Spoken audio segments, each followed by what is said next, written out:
Rated M for mature. When you have nothing to defend, all you can do is attack. Welcome to Delta. In Gears of War, you never fight alone. This was one of the driving design mantras that we had from the start. It's not just about Marcus Phoenix, it's also about Dominic Santiago, it's also about the other members of Delta Squad. So in Gears 2, you actually get to know the other guys a little bit better, experience a little bit more of a personal story arc, and experience the horrors of war with the men of Delta Squad. So Gears 2 starts 6 months after the first Gears ends. You set off the Lightmass bomb underground and you think you've won. You've beaten back the Locusts, but you start getting little bits of insurgent activity. Winter is coming on fast. It's starting to get a little bit chilly, and humanity is in serious trouble because the Locusts are back. And suddenly cities start sinking all over the place, and you figure they're coming back with a vengeance. Humanity is up at this location called Jacinto. It's their one last safe city. They're all coming for it, and this is your chance. And so we just do a full assault. We basically need to strike back against the Locusts and find where they live and take them out potentially once and for all. They're the true underdog in that they're not just fighting a war for land or for power or for money. They're fighting for survival. This is a fight against extinction. But when it really comes down to it, what the story we're telling is about Delta Squad. When we created the characters in Delta Squad, we kind of wanted to fill each different archetype for personality. Marcus is the kind of Caucasian anti-hero. He's had a few battles on him. It never ends. Dominic is the half Hispanic best friend who occasionally, cracks a joke. If Cole used to puke on a raven, he must be tagging the walls with chute right now. Baird is the cynical, angry white man mechanic type who really, believes he should be in charge, but his attitude is ultimately limiting him from getting that job. As Dom and I will continue on foot. What? But they're gonna die otherwise. And then Cole is the charismatic African-American athlete who is a tremendously wonderful soldier, always eager to lend a hand and, has become a fan favorite. Come on, man, let's roll.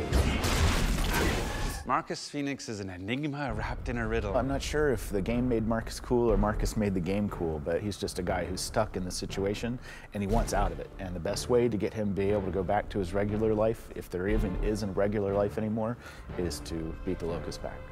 Hang in there, Rook. We'll be there soon. Let's go find Carmine. Marcus is a good leader because he just knows what he's doing. He gets to the point. It's one of those people who he's a decision maker. He doesn't waffle.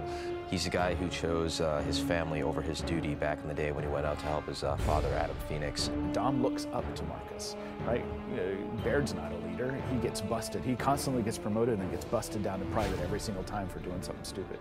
And then, Gus love him to death, but he's not exactly the guy you want deciding where to go because it's always going to be into the middle of him.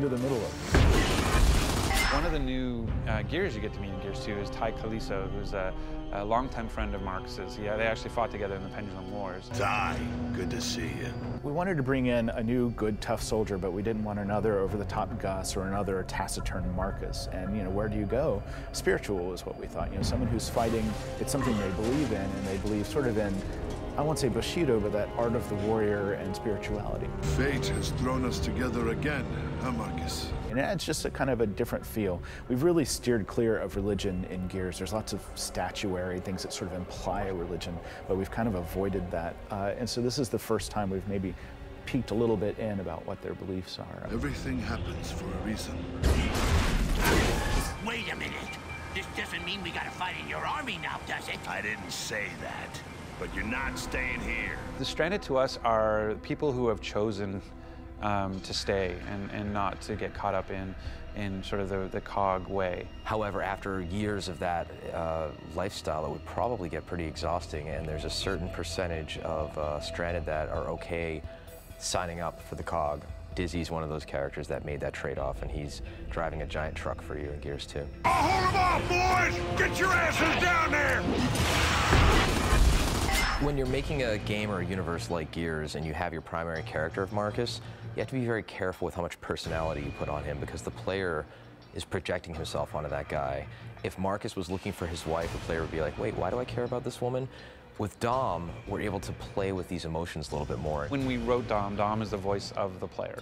We didn't want, anytime the player would be saying, what the hell is that? Or why am I doing this? Whatever, Dom says that. He's able to call out, the pink elephant in the middle of the room. We wanted him to be more than just sort of the best friend sidekick. We want to understand you know, what it is that motivates him and why is he in this war. I think we're taking a lot of risks with Dom.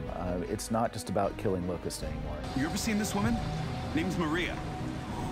Pretty. We have to be really careful trying to get a love story into a game like Gears. If something happens to me, promise me you'll look for Maria. I really hope gamers aren't just going to skip through cinematics, but give it a second and watch it, because I think they're going to be impressed, and it's still cool. They're badass characters who just happen to, you know, be in love. That's cool. Not again! I've lost her again! Ah! Delta out.